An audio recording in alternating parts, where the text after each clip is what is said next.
ಮಿಥುನ್ ಎಂಬ ಬಾಲಕ ಮೃತಪಟ್ಟ ಬಗ್ಗೆ ನಮ್ಮದು ಪ್ರತಿಭಟನೆ ಅಂದರೆ ಮುಂದೆ ಯಾವುದೇ ಮಕ್ಕಳಿಗೂ ಈ ಥರ ಆಗಬಾರ್ದು, ಅವನಿಗೆ ಸೂಕ್ತವಾದ ಪರಿಹಾರವನ್ನು ಕೊಡಬೇಕು ಅನ್ನೋ ಬಗ್ಗೆ ನಮ್ದು. ಈಗ ಗೌರ್ಮೆಂಟ್ ಆಸ್ಪತ್ರೆ ಬಗ್ಗೆ ನಾವೇ ಒಂದು ಹೇಳಬೇಕು ಅಂತ ಹೇಳಿದರೆ, ಈಗಾಗಲೇ ನಿರ್ಲಕ್ಷ್ಯತನ ಇದೊಂದು ಮಗುವಿಗೆ ಹಾವು ಕಚ್ಚಿದ ಮಗುವಿನ ಉಳಿಸ್ಲಿಕ್ಕಾಗಲಿಲ್ಲ. ಅದೇ ಸಣ್ಣ ಆಸ್ಪತ್ರೆಗೆ ಹೋಗಿದ್ರೆ ಉಳಿಸ್ತಿದ್ಲು. ಇದೇ ಈಗ 1.5 ತಿಂಗಳಿಂದ ನಮ್ಮಲ್ಲಿ ಒಂದು ಪೇಷಂಟ್ ಆಕ್ಸಿಡೆಂಟ್ ಆಗಿತ್ತು ನಮ್ಮ ಭಾಗದ್ದು. ಕಡೆಗೆ ಸಾಯಂಕಾಲ 8 ಗಂಟೆಗೆ ಬಂದರು.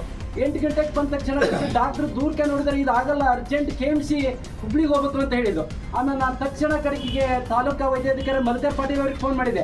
ಸರ್, ಪೇಷಂಟನ್ನು ನೋಡ್ದಂಗೆ ಅವ್ರು ಹುಬ್ಳಿಗೆ ಹೆಂಗೆ ಹೋಗ್ಬೇಕು, ಅತಿ ಬಡ ಕುಟುಂಬ, ಅವರು ಅರ್ಜೆಂಟಾಗಿ ಹುಬ್ಳಿಗೆ ಹೋಗ್ಬೇಕು ಅಂತ ಹೇಳ್ತಾರೆ. ಆಮೇಲೆ ಮಲ್ಕರ್ ಪಾಟೀಲ್ ಅವರು ಕಡೆಗೆ ಮಾತಾಡಿ, ಇಲ್ಲ ನಾವು ವ್ಯವಸ್ಥೆ ಮಾಡ್ತೀನಿ ಅಂದರು. ಕಡೆಗೆ ಅವರು ಕಡೆಗೆ ಮತ್ತೆ ಫೋನ್ ಮಾಡಿದೆ.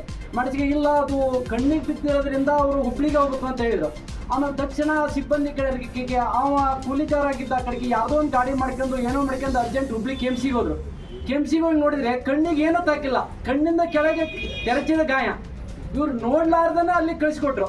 ಯಾಕಂದ್ರೆ ಅವ್ರು ರಾತ್ರಿನ ಅಲ್ಲೇ KMC ಒಳಗೆ ನೋಡಿ, ಇಲ್ಲ ನೀವು ಹೋಗು ಅಂತ ಹೇಳಿದ್ರು. ಅವೆಲ್ಲ ಬಸ್ ಸ್ಟ್ಯಾಂಡ್ನಾಗೋ ಎಲ್ಲೋ ಮಲಗಿ ಆ ಪೇಷಂಟ್ ಕಡೆಗೆ ನಮ್ಮ ಮಲ್ಲಿಗೆ ಬಂದ. ಇಂಥ ನಿರ್ಲಕ್ಷ್ಯತನ. ಯಾಕಂದ್ರೆ ಡಾಕ್ಟ್ರು ದೂರಕ್ಕೆ ನೋಡ್ತಾ ಇದ್ದಾರೆ, ಯಾವುದೇ ಪೇಷಂಟನ್ನು ಬರೀ ನೋಡ್ತಾ ಇಲ್ಲ. ಅದು ಕಣ್ಣಿನ ಕೆಳಗೆ ಬಿದ್ದರೆ ಅದು ನೋಡೋಂಥ ಕಣ್ಣಿನ ಡಾಕ್ಟ್ರ್ ಇಲ್ಲ ನಮ್ಮ ಆಸ್ಪತ್ರೆಯಲ್ಲಿ. ಅನೇಕ ಡಾಕ್ಟ್ರು ಕೊರತೆ ಇದೆ, ಅದರಲ್ಲಿ ಕಣ್ಣಿನ ಡಾಕ್ಟ್ರ್ ಇಲ್ಲ. ಇದ್ದಂಥ ಡಾಕ್ಟರ್ ಆದರೂ ಏನಾಗೈತಿ, ಕಣ್ಣು ಅಥವಾ ಕಿವಿನೋ ಮಕ್ಕನೋ ಈ ಮಕ್ಕದ ಬದಿ ಕೆತ್ತಿದ್ರೆ ನೀವು KMC ಹೋಗ್ರಿ ಅಂತ ಕಳಿಸಿದ್ರು. ಅವ 15-20 ಸಾವಿರ ರೂಪಾಯಿ ಖರ್ಚು ಮಾಡಿಕೊಂಡು KMCಗೆ ಹೋಗಿ ಬಂದ. ಅಲ್ಲಿ KMC ಒಳಗೆ ಕೇಳಿದ್ರೆ ಯಾವುದೂ ಏನೂ ಆಗಿಲ್ಲ, ಸುಮ್ಮನೆ ಸಣ್ಣ ತೆರಚಿದ ಗಾಯಕ್ಕೆ ಯಾಕೆ ಬಂದ್ರಿ ಅಂದ್ರೆ ಎಲ್ಲ ಡಾಕ್ಟ್ರು ನಿರ್ಲಕ್ಷ್ಯತನ ಮಾಡ್ತಾರೋ ಅಂತ ನಂದು ವಾದಲ್ಲ. ಕೆಲವು ಡಾಕ್ಟ್ರ್ ನಿರ್ಲಕ್ಷ್ಯತನ ಇದೆ. ಯಾಕಂದ್ರೆ ಆಸ್ಪತ್ರೆಯಲ್ಲಿ ನೋಡಿದ್ರೆ ದನನ ಕೊಟ್ಟಿಗೆ ಇದ್ದಂಗೆ ಎಲ್ಲ ಜನ ಹೋಗ್ತಾರೋ, ಯಾವ ಬದಿಗೆ ಹೋಗ್ಬೇಕು, ಯಾವ ಡಾಕ್ಟರ್ ತಗೋಬೇಕು, ಯಾವ ಡಾಕ್ಟರ್ ರಜೆ ಮೇಲೆ ಇರ್ತಾರೋ, ಯಾವುದೇ ಮಾಹಿತಿ ಅಥವಾ ಮಾಹಿತಿ ನಾಮಫಲಕ ಯಾವುದೇ ಇರುವುದಿಲ್ಲ. ಮತ್ತು ಯಾವುದೇ ಒಂದು ದೂರವಾಣಿ ಸಂಖ್ಯೆನೂ ಇಲ್ಲ, ಯಾವ ಡಾಕ್ಟರ್ ಅದಾರೋ ಯಾವ ಡಾಕ್ಟರ್ ಇಲ್ಲ ಅಂತೇಳಿ. ಇಂಥದ್ದೆಲ್ಲ ನಿರ್ಲಕ್ಷಿಸಿ ಮಾಡಿ ಜನಕ್ಕೆ ಭಾಳ ತೊಂದರೆ ಆಗ್ತಾ ಇದೆ. ಈಗ 3 ವರ್ಷದ ಹಿಂದೆ ಎಲ್ಲ ಗ್ರಾಮೀಣ ಭಾಗದ ಆಶಾ ವರ್ಕರಿಗೆ ಪ್ಯಾರಾಸಿಟಮಲ್ ಮಾತ್ರೆ ಕೊಡೋರು, ಮುಂಜಾಗ್ರತಾ ಅಂದ್ರೆ ಸಣ್ಣ ಪುಟ್ಟ ಜ್ವರ ಬಂದರೆ. ಈಗ 3 ವರ್ಷದಿಂದ ಅದೆಲ್ಲದನ್ನು ಬಂದ್ ಮಾಡ್ಯಾರ, ಯಾವುದೇ ಇಲ್ಲ. ಈಗ ಆಸ್ಪತ್ರೆ ಒಳಗೂ ಸಹಿತ ಯಾವುದೇ ದುಡ್ಡಿಲ್ಲ, ಕೆಲವು ಮಾತ್ರೆಗಳ ಕೊರತೆ, ಅನೇಕ ಆರೋಗ್ಯದ್ದು ಭಾಳ ಸಮಸ್ಯೆ ಇದೆ. ಸಂಬಂಧಿಸಿದ ಶಾಸಕರು ತಕ್ಷಣ ಇದರ ಬಗ್ಗೆ ಕ್ರಮ ತೆಗೆಯಬೇಕು.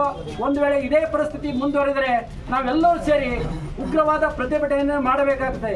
ಇದಕ್ಕೆ ಅವಕಾಶ ಕೊಡದೆ ಮಿಥುನ್ ಎಂಬ ಬಾಲಕನಿಗೆ ಸೂಕ್ತವಾದ ಪರಿಹಾರವನ್ನು ಸರ್ಕಾರ ಆಗಲಿ ಅಥವಾ ನಿರ್ಲಕ್ಷ್ಯ ತೋರಿದ ಡಾಕ್ಟರ್ ಆಗಲಿ ಇಲ್ಲಿ ಬಂದು ಘೋಷಣೆ ಮಾಡಿದರೆ ನಮಗೆಲ್ಲರೂ ತುಂಬ ಸಂತೋಷವಾಗ್ತದೆ.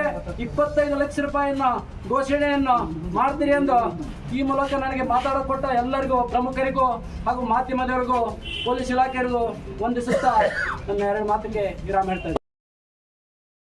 ವೀಕ್ಷಕ ಮಹಾಪ್ರಭುಗಳೇ, ನಮ್ಮ ಚಾನಲ್ ಅನ್ನು ಸಬ್ಸ್ಕ್ರೈಬ್ ಮಾಡಿ, ಶೇರ್ ಮಾಡಿ, ಪ್ರೋತ್ಸಾಹಿಸಿ.